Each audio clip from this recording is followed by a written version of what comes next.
Bienvenidos. A continuación presentamos al fotógrafo forense, Rafael Vargas Fonseca, que presenta el tema, fotografía forense, evidencia gráfica. Querido público guatemalteco y de otros países que nos visitan, muy complacido, los saludo. Yo soy Rafael Vargas Fonseca desde Costa Rica. Soy fotógrafo forense, técnico de video forense y fui jefe de la sección de imagen y sonido forense del OIJ, la Policía Judicial de mi país, durante 30 años, además de profesor universitario. El día de hoy vamos a trabajar en esta charla algo que hemos denominado fotografía forense, evidencia gráfica, los nuevos paradigmas y los temas que vamos a cubrir o pequeños módulos o subtemas que vamos a cubrir están en estos 5 numerales, ¿verdad? Que son conceptos de fotografía documental y forense, los principios científicos y legales que la fundamentan, la evidencia gráfica de origen civil, cuáles son los objetivos de hacer fotografía forense y las funciones periciales que se realizan con las evidencias gráficas, además de conceptos de cadena de custodia y estándares de calidad. Bueno, y sin más, entonces comencemos nuestra charla. Primero que nada vamos a hablar del concepto de la fotografía forense y qué es el concepto nuevo, el nuevo paradigma de evidencia gráfica. De manera clásica se entiende fotografía forense como pues un muerto, ¿verdad? Y un fotógrafo tomando fotos en esta escena del crimen. Eso es lo que nos vende CSI, los programas de televisión y lo que tenemos localizado en nuestra mente, en nuestro imaginario colectivo. Pero fotografía forense es muchísimo más que eso. Recordemos que forense no se refiere a muertos, sino que se refiere al debate, se refiere al foro de discusión, se refiere al juicio. Entonces vamos a ver que vamos a tener muchos tipos de fotografía forense que no involucran muertos y que no tienen escena del crimen específicamente como la hemos visto en la televisión. Pero para entender la fotografía forense, primero tenemos que entender el concepto de la familia a la que pertenece la fotografía forense. Y este es el primer concepto que les envío. La fotografía forense pertenece al género, la fotografía documental. Este género se basa en la premisa o en el principio de que es una transcripción, es un medio que transcribe la realidad y por lo tanto va a contener hechos, evidencia y verdad. La potencia de la fotografía documental entonces consiste en poder hacer registros de la realidad, de la evidencia de los hechos y poder transcribirlos. Y de esta manera podemos hablar de fotografía documental entendiendo la foto como un documento. Entonces, el primer elemento que vamos a eliminar hoy es el estereotipo de que la fotografía es una ilustración. No vamos a pensar en la fotografía como una ilustración, sino que vamos a pensar en la fotografía como un registro, como un documento, como una fijación de hechos, evidencia y verdad que se van a transcribir posteriormente. Entonces, la fotografía documental a la que pertenece la fotografía forense y otras especies de fotografía es una especie de cronotopo, para usar una palabra rara. O sea, fija, registra, documenta un tiempo, espacio y un evento concreto. ¿Cuáles serían ejemplos de fotografía documental? Bueno, la primera caminata del hombre en la luna es un hecho histórico y es un documento de que este evento se dio. Algunos dicen que es falso, pero bueno.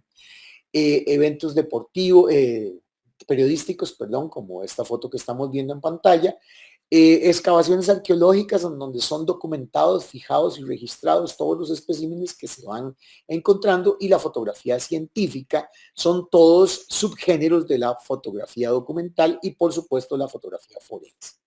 Pero hay un problema con esto. Ciertamente la fotografía documental tiene hechos, evidencia y verdad, pero vean que la definición de los autores que les cité dice que hay una transcripción. Y con la transcripción hay un problema. Por ejemplo, si yo les preguntara qué color es este, ustedes me podrían decir, bueno, es rosa fuerte, es fucsia, es violeta, rojo violeta, es magenta, o alguien más versado en fotografía me diría es un Pantone número tal. Aquí lo que estamos viendo es que el color se transcribió como tal, pero ustedes están haciendo diferentes lecturas de la imagen que cambian su contenido por lectura o referenciación del espectador. Esto es en lo que en criminalística llamamos un sesgo cognitivo, y en este caso, este sesgo cognitivo está dado por el espectador. Lo que les estoy diciendo es que la fotografía documental sí tiene hechos, evidencia y verdad, pero tenemos que tener cuidado con la transcripción de la realidad. Así es en el fotoperiodismo. Por ejemplo, aquí vemos una fotografía del desembarco del día D en Normandía. Es un hecho, sí, es una evidencia, sí, este día se dio, sí, ese es un soldado real, sí, pero la foto está sumamente movida porque Robert Capa no podía captarla de otra manera en ese momento. Entonces hay una transcripción de la realidad difusa o movida por elementos técnicos. Entonces también vemos otros sesgos cognitivos dentro del fotoperiodismo, como por ejemplo el carácter dramático. Esta madre migrante es real, está en una situación, en un contexto real, pero siempre vamos a generar una reacción emotiva en el público que debemos evitar en la fotografía forense. El autor puede opinar dentro de la generación de un registro fotoperiodístico. Por ejemplo, aquí Dorotea Lange hace una especie de ironía, ¿verdad? Con la fila de personas que hacen fila para obtener una hogaza de pan en la crisis de 1929, y ella contrasta la realidad norteamericana con el imaginario colectivo norteamericano que hay en el rótulo de la carretera de la familia de clase media blanca con perrito y en un auto de moda, ¿verdad? Contrastando con la realidad. Entonces el autor también puede ser un elemento de sesgo cognitivo, y estos son elementos que tenemos que meter en control dentro de la fotografía forense. Por supuesto, la fotografía también puede ser utilizada dentro de un contexto ideológico, como lo hizo Hitler, ¿verdad? O ser cargada de elementos simbólicos que no son objetivos, que no son hechos, que no son evidencia, que no son realidad, y ser transcritos de manera distorsionada. Por ejemplo, el caso de O.J. Simpson. Las dos revistas, Newsweek y Time, toman la fotografía de arresto policial de O.J. Simpson. Newsweek la publica tal cual es, pero Time la oscurece, haciendo referenciaciones de este personaje como algo oscuro, como algo siniestro, y agregando contenidos y significados de sesgo cognitivo que no le son propios a esta fotografía de detención policial. Entonces, otro tipo de fotografía documental es la fotografía histórica, que nos guarda unos hechos, evidencia y verdad de otros tiempos, y que son elementos irrepetibles. Entonces vamos a tener un documento histórico, ¿verdad? De un evento irrepetible que es importante para resguardar. Valga decir que todo registro audiovisual se convierte en un documento gráfico histórico en el momento de carecer del hecho documentado. Entonces, por ejemplo, aquí podríamos decir que esta muchacha estuvo en el cajero número 45 a las 12:05:31 del 25 del 2 del 2005. Es importante esta naturaleza de la fotografía documental como registro histórico cuando se carece del hecho documentado, y ahora vamos a ver por qué más adelante. Muy bien, y la fotografía científica, que también documenta registros de sus hallazgos o los especímenes que son analizados, también es fotografía documental.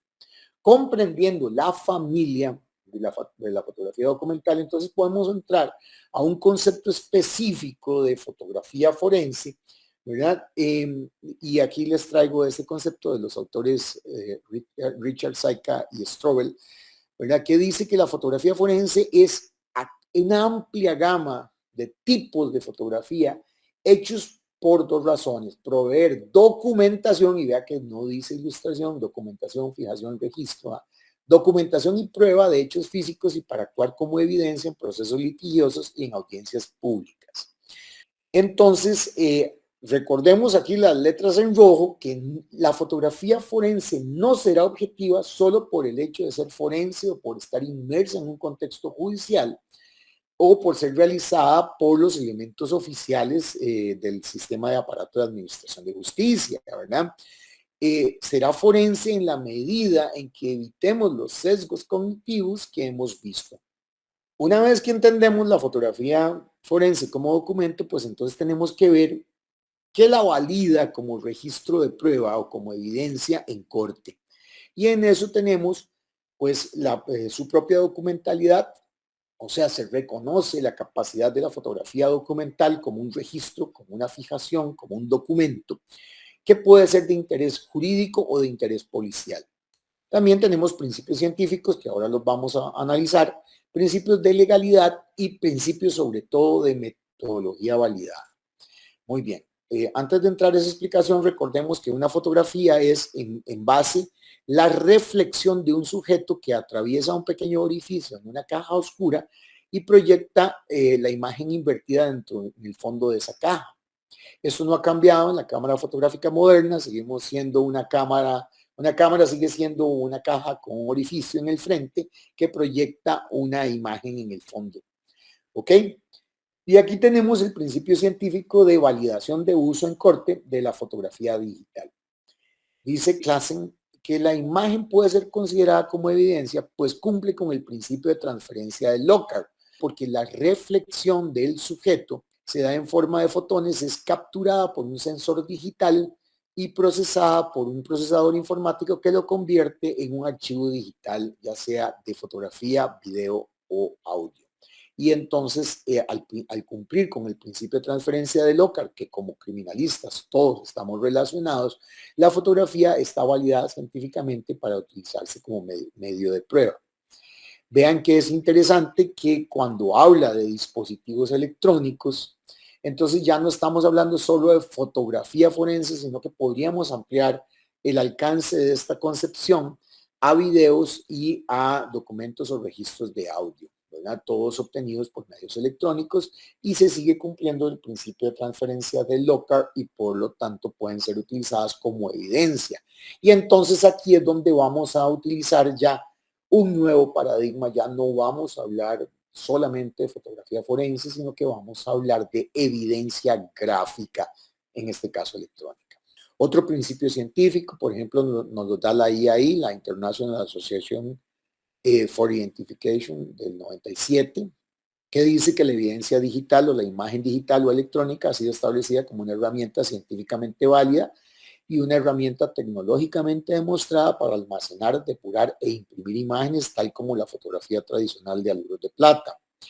Otro elemento de validación pues son las legislaciones locales. Aquí yo les doy un par de ejemplos de la legislación de Costa Rica, el Código Procesal Penal, ¿verdad? Por ejemplo, en el artículo 138 se habla del reemplazo del acta. Dice que el acta podrá ser reemplazada total o parcialmente por otra forma de registro. El 286 en el inciso C dice que si hay un peligro de que cualquier demora comprometa el éxito de la investigación, pues entonces se puede utilizar y hacer constar el estado de las personas y las cosas por otras formas de registros como inspecciones, planos, fotografías, exámenes técnicos y otras operaciones. Casi todas las legislaciones latinoamericanas pues van a tener en sus códigos procesales penales la facultad de utilizar documentos y registros de otra naturaleza que no sea la escrita. Bien, entonces tenemos principios de validación por la documentalidad de la fotografía, principios de validación por ciencia y principios de validación por ley. Una vez que hemos entendido el concepto de fotografía forense, evidencia gráfica, ahora el nuevo paradigma, y los principios que la soportan como utilización de evidencia en corte, entonces tendríamos que ver cuáles son las aplicaciones y las funciones que estos registros o que estas evidencias gráficas para qué se utilizan, ¿verdad? Y tenemos pues una amplia gama de aplicaciones dentro de la fotografía policial, ¿verdad? El clásico sitio del suceso, escena del crimen, ¿verdad? Con muertos. También vamos a ver un gran grupo de aplicaciones de fotografías, videos, registros de audio y otro tipo de evidencias gráficas en inteligencia policial, por ejemplo, la segunda foto que vemos ahí, ¿verdad? El archivo judicial, el archivo policial donde se detienen a las personas y todos los usos de la criminalística y la recolección de indicios como también aquellas operaciones, allanamientos, detenciones, requisas y cualquier operación que realice la policía que deba ser registrada en video, fotografía u otra forma de documentación gráfica. Por otro lado, tenemos otro gran núcleo de aplicaciones científicas, médicas, forenses, ¿verdad? En donde la fotografía se utiliza para documentar fijar y registrar, vean los tres verbos que seguimos repitiendo, ¿verdad? Los resultados y los hallazgos de los científicos forenses en todas las áreas de las disciplinas forenses. Biología forense, por ejemplo, acá vemos una comparación de elementos pilosos, números troquelados de motor al analizar motores alterados, grafoscopía, balística, al examinar estrías de balas del cañón con el arma en investigación, y absolutamente todas las divisiones del Departamento de Ciencias Forenses utilizan la fotografía y el video como formas de registro. Por supuesto, medicina legal, tanto en la parte de examen a personas vivas como la clínica médico-forense, violaciones, lesiones culposas y otros casos, ¿verdad? Así como también patología, y también se utiliza en psicología y psiquiatría forense para registrar las declaraciones que pueden ser de importancia para la corte en videos. Por ejemplo, aquí tenemos otra gran área de aplicación que serían la fotografía de actos jurídicos, también las reconstrucciones de hechos, ¿verdad? De tránsito, por ejemplo, esto que vio el testigo 1, que vio el testigo 2, etcétera, son realizadas por medios de evidencia digital generada por las partes. Y ahí tenemos entonces un gran cúmulo de aplicaciones, ¿verdad?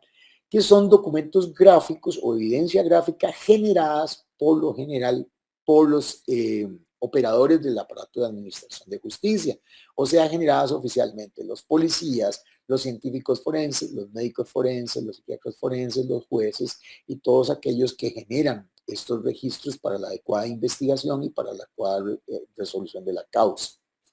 Muy bien. Pero vean que cuando hablamos de estos orígenes de fotografías, de evidencia gráfica por los administradores de justicia, no estamos cubriendo un gran universo de prueba gráfica que también nos va a venir de los orígenes civiles y que van a ser aportados o procesados a los procesos judiciales.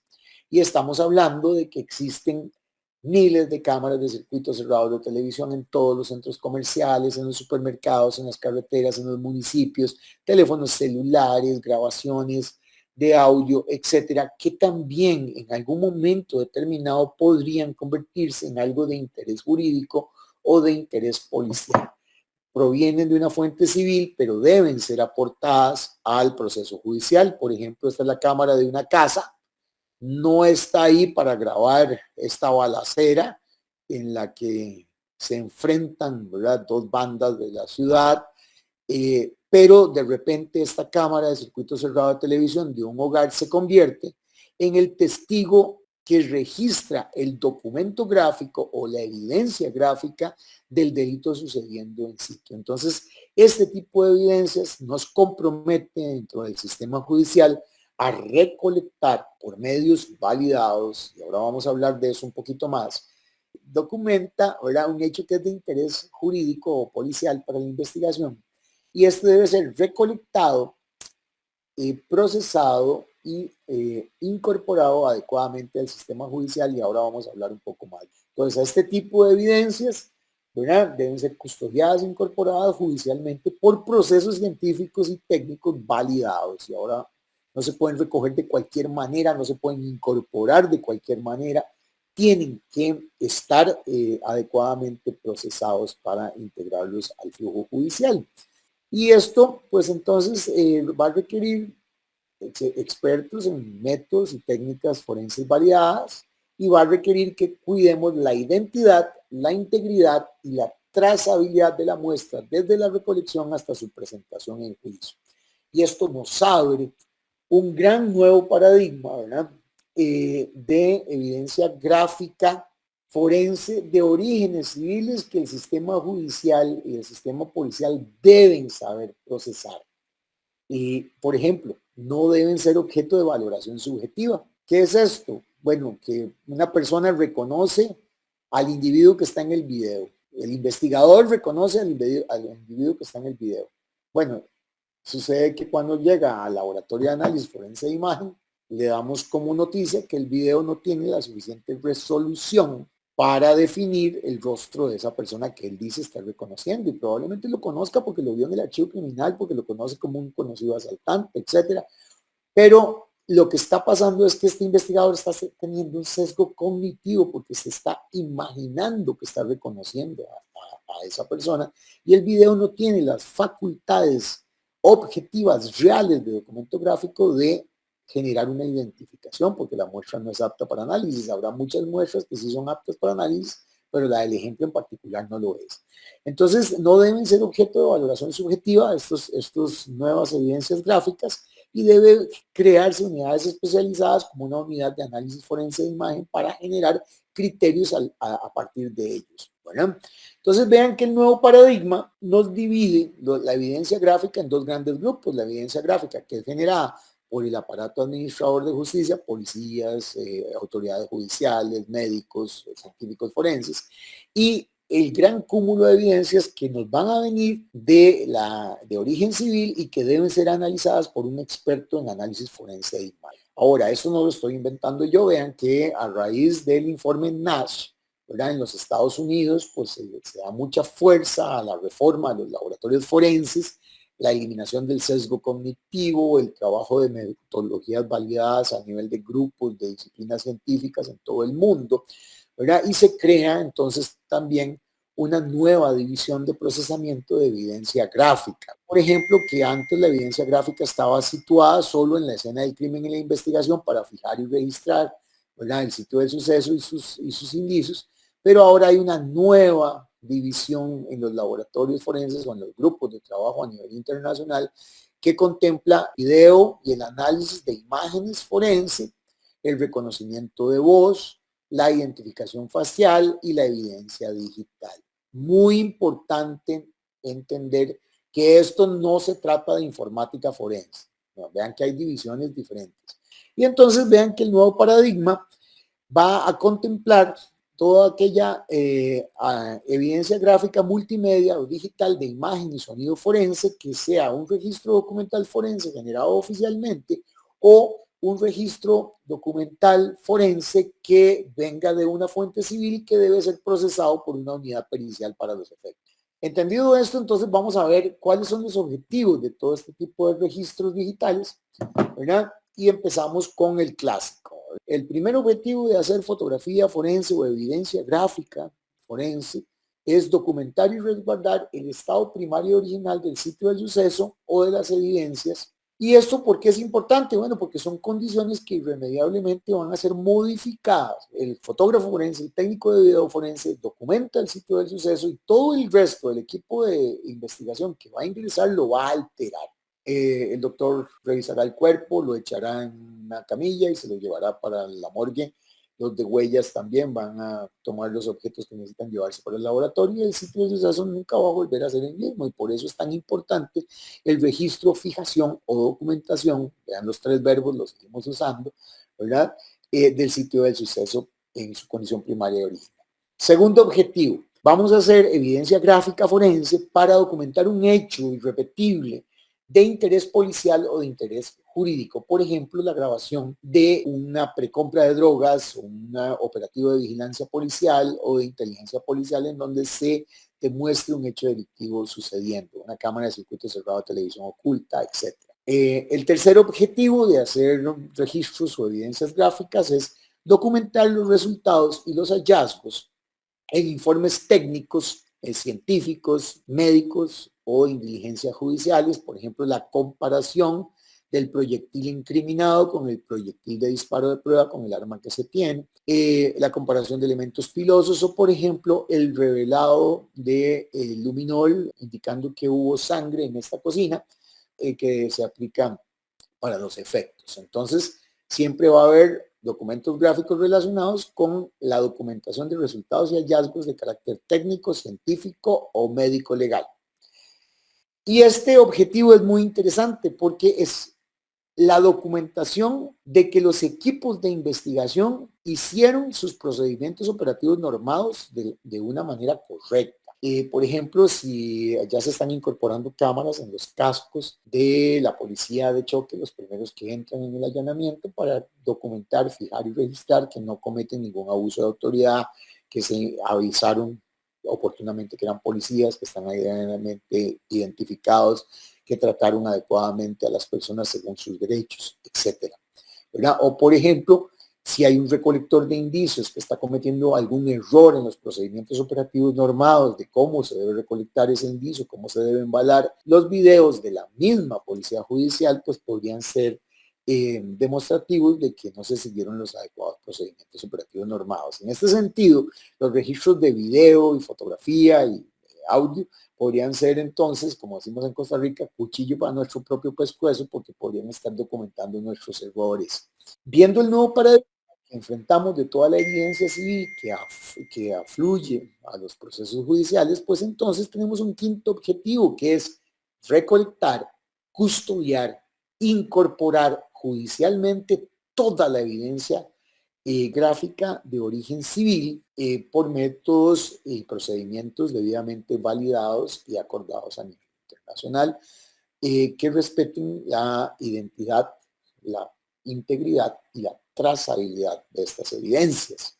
Un sexto objetivo de estas evidencias gráficas civiles, ¿verdad?, es establecer unidades de análisis que puedan llevar a cabo los análisis sobre este tipo de evidencias nuevas. Por ejemplo, en pantalla vemos un proceso de depuración forense de imagen en donde se mejora un poco la capacidad del ojo humano para ver los números de la placa de este vehículo. Esto no se hace con un travieso de Photoshop, esto no se hace con cualquier software, sino que tiene que hacerse con software forenses creados para los efectos, con un personal entrenado y con la competencia técnica para hacer estos procesos y con los procedimientos operativos normados de grupos internacionales de manejo de esta evidencia. Aquí, por ejemplo, entonces vemos un video en donde vamos a ver la documentación gráfica aplicada a un caso desde los inicios. Vemos primero una fase de documentación gráfica de inteligencia policial, la clásica vigilancia, donde se ven quienes venden, el callejón donde se meten a reabastecerse de drogas. Luego metemos un circuito cerrado de televisión en la segunda fase, que es la documentación del delito sucediendo, y entonces este documento en el original tiene audio, entonces vemos la oferta de la droga, vemos la venta, identificamos claramente quiénes venden y se hace pues procesos de documentación del delito sucediendo. Bueno, aquí la cámara oculta entra hasta donde el distribuidor y se logra entonces también documentar la fase de quién es el distribuidor.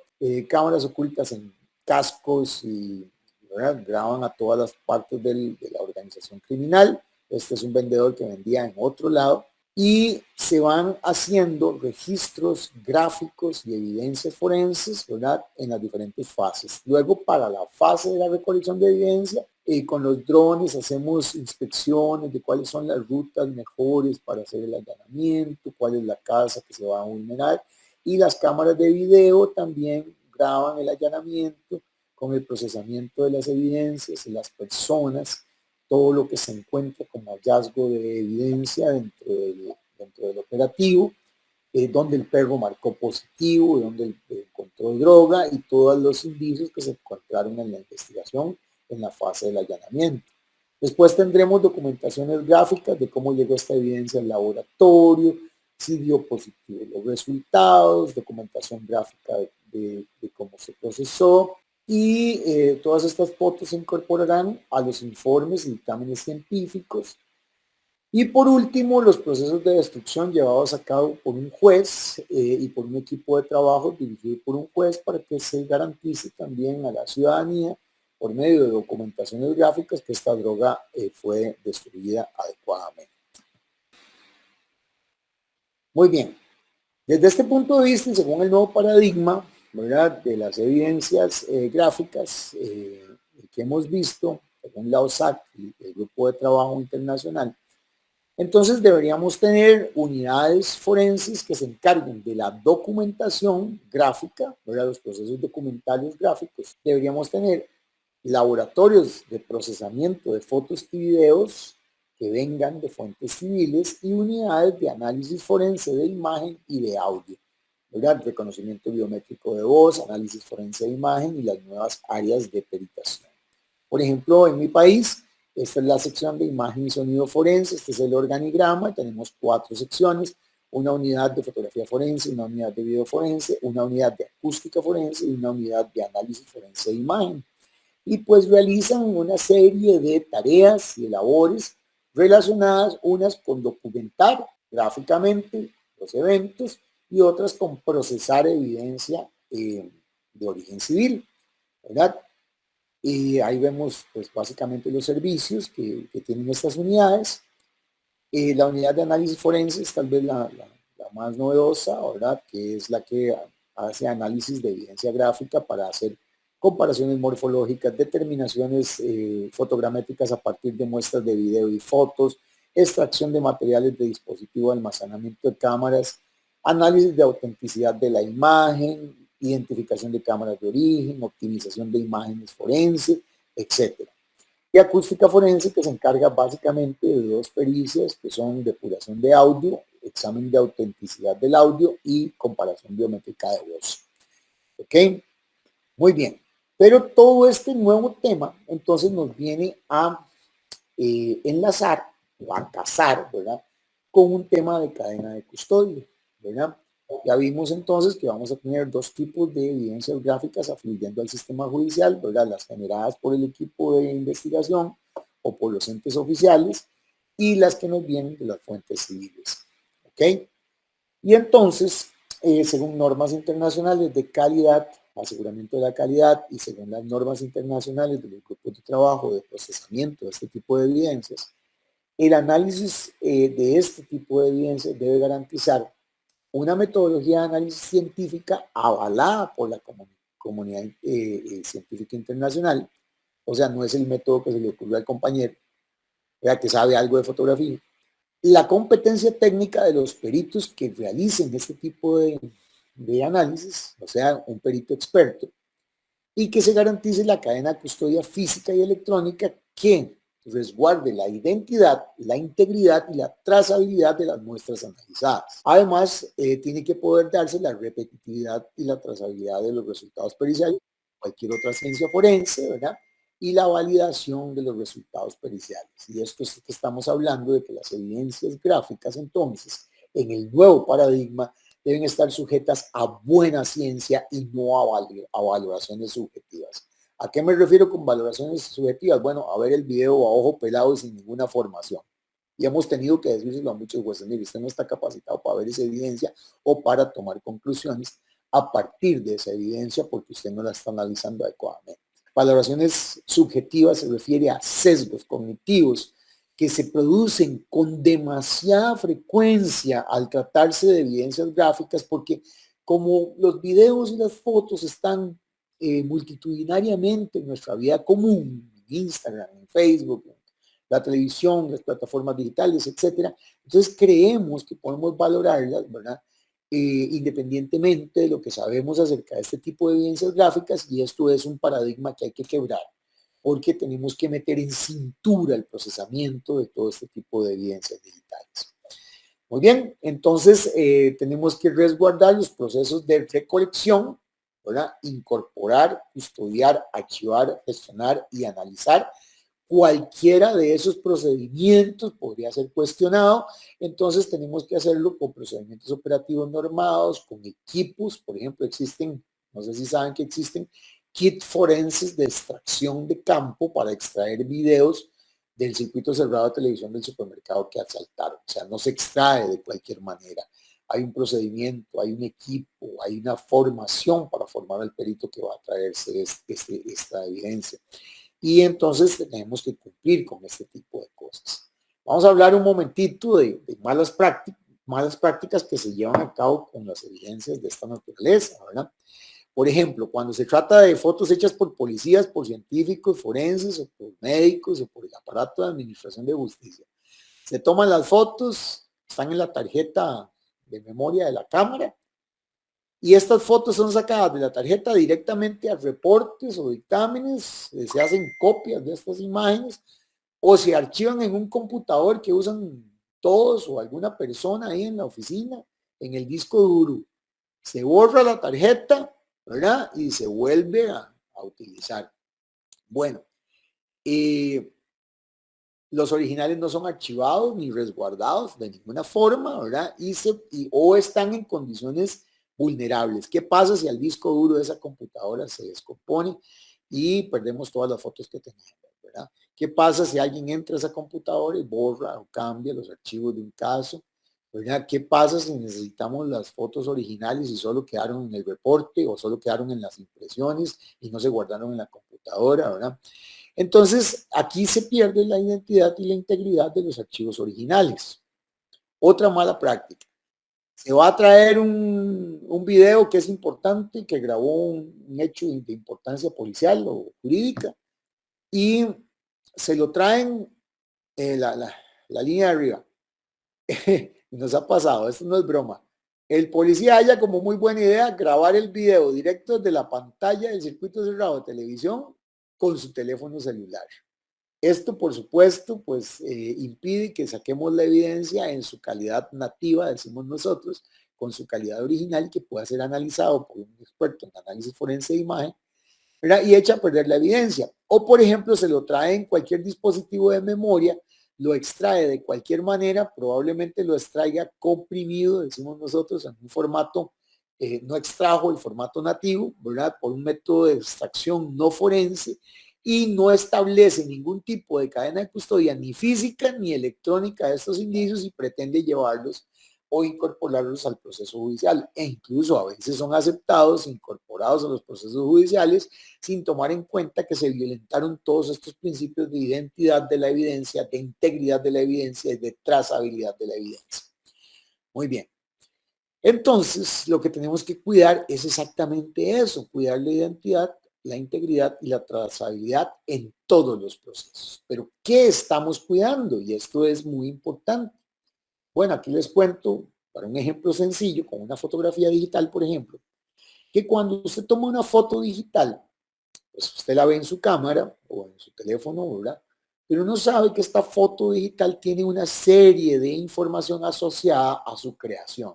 Es como decir el acta de nacimiento de esta imagen. ¿Ok? A esa información se le llama la información de metadata o los metadatos, ¿verdad? Los registros EXIF. Y estos metadatos son los que garantizan que la imagen que estamos viendo o analizando es la misma imagen que se tomó en el momento en que se hizo en la cámara. Por ejemplo, si ustedes ven en esta ficha, ¿verdad? Aquí van a ver todos los detalles de la imagen, el número de la imagen, el formato, ¿verdad? Qué lente se usó, etcétera. Pero vean qué interesante, por ejemplo, dice fecha de creación 6 del 9 del 11 a las 11:08 con 29 segundos. Fecha de última modificación 6 del 9 del 11 a las 11:39. O sea que 31 minutos después más o menos alguien le hizo algo a esta imagen. Listo, ya. La defensa tiene suficiente para cuestionar esa imagen porque en la fecha de última hubo una modificación, no se sabe qué es esa modificación y ya esto violentó la identidad y la integridad de la imagen. Y por supuesto también está violentada la trazabilidad porque no se sabe quién hizo ese cambio.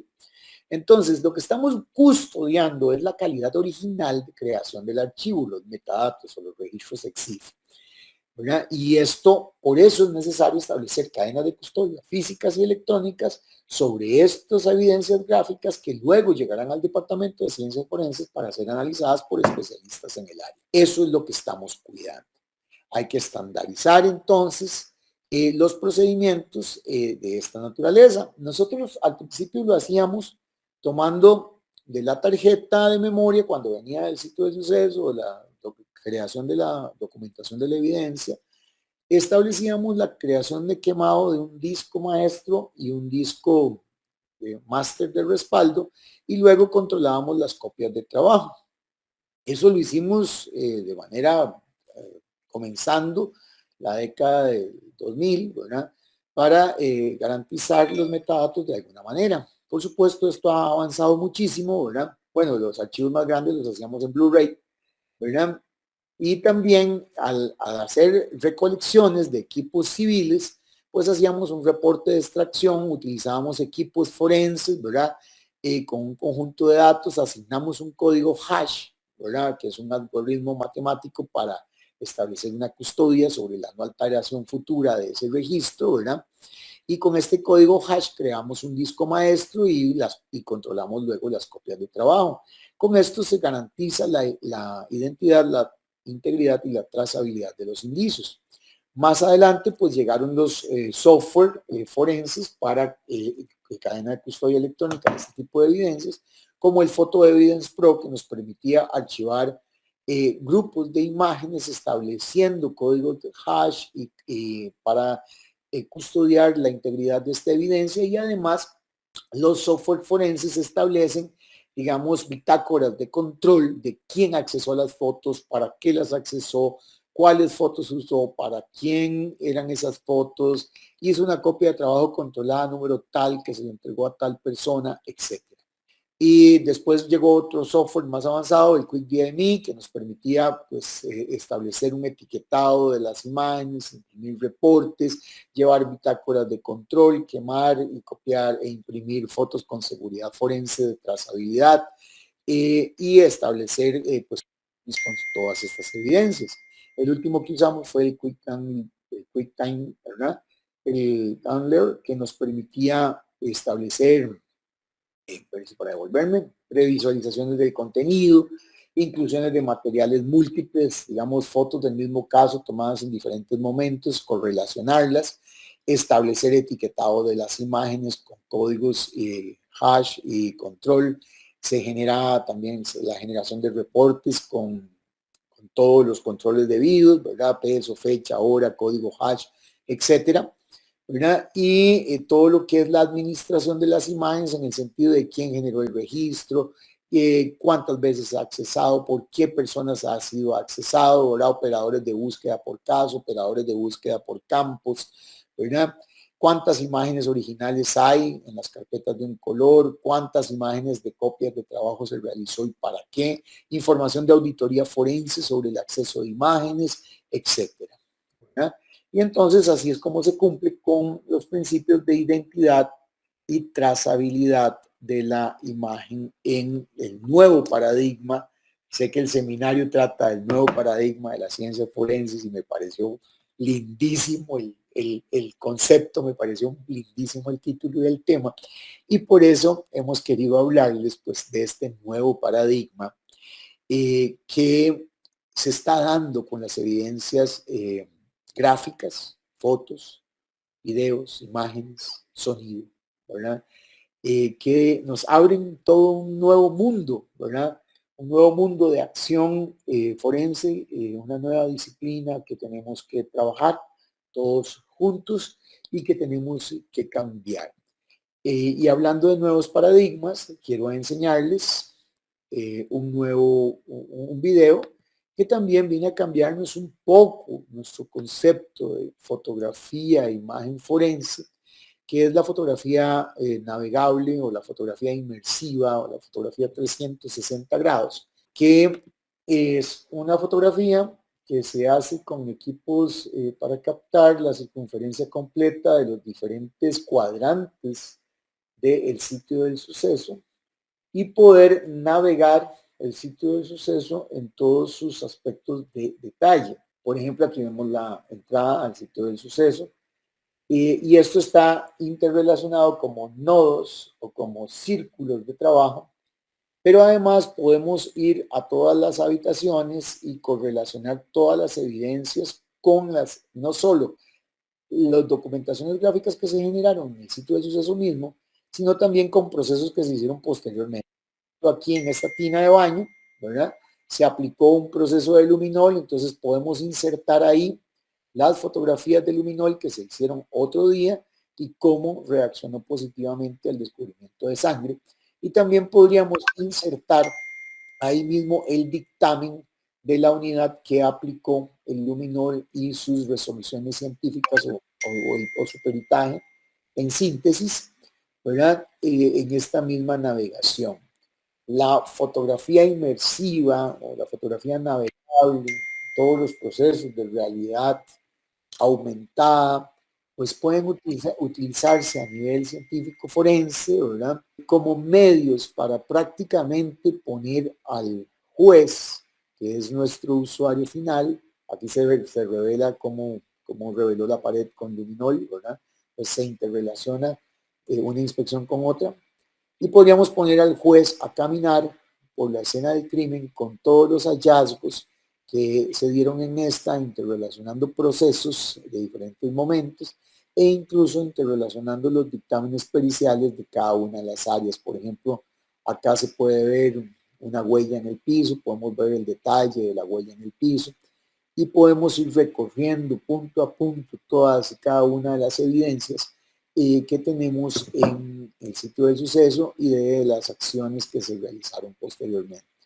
Tenemos mucho en este nuevo paradigma que cubrir, mucho trabajo que realizar, fotografía con drones, video con drones, fotografía navegable 360 grados, fotografía inmersiva, realidad aumentada, y todo esto debe trabajarse con el rigor de forense que siempre ha caracterizado a los laboratorios del área. Espero, pues, más que haberles enseñado algo, pues dejarles muchos cuestionamientos, dejarles muchas preguntas de todo lo que se puede hacer en este nuevo paradigma. Y ojalá me inviten pronto para que podamos conversar con mayor amplitud de estos nuevos temas y de estos nuevos paradigmas que estamos viendo. Gracias por escucharme, gracias por la paciencia y entonces me quedo para la parte de preguntas. Gracias. Agradecemos el valioso aporte brindado en esta conferencia. Ahora, pasamos al tiempo de preguntas.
Esta sesión ha finalizado.